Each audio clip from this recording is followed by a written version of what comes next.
Wow, দেখেই দিলটা ঠান্ডা হয়ে যেতেছে মাশাআল্লাহ। এত সুন্দর একটা ড্রেস আমি পরে আসছি। আমার পরা ড্রেসটা কার কার ভালো লাগতেছে বলেন।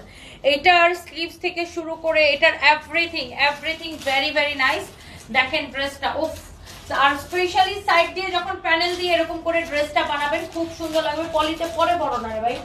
এটা হচ্ছে যে আপনার দুইটা কালার হবে, এই একটা কালার, এই একটা কালার। হ্যাঁ, একটা আমি পরে আছি, আরেকটা হচ্ছে এই কালারটা, আকাশি কালারটা। আকাশি কালারটাও দারুণ সুন্দর। হ্যাঁ, দুইটা কালারই সুন্দর। আপনার দুইটা কালার যার যেটা ভালো লাগে সে খালি ওটা নিয়ে নেবেন। ড্রেসটা নিয়ে দেখবেন, কাপড়টা দেখবেন কি যে সফট, কি যে সফট। দেখেন এই যে ড্রেসের সাইডে এই যে প্যানেলের কাপড়টা দেওয়া আছে, দেখছেন এই যে প্যানেলের কাপড়টা দেওয়া আছে, এই যে প্যানেলের কাপড়টা দেওয়া আছে। এই প্যানেলটা আমি হাতে লাগানো হয়েছে, এই যে ড্রেসের এই সাইডে লাগানো হয়েছে, এই সাইডে লাগানোর জন্য দেওয়া হয়েছে, এটা যে নিচে লাগানোর জন্য দেওয়া হয়েছে, এবং গলায় এটা পুরো কাপড়টা জুড়ে এরকম প্যানেলের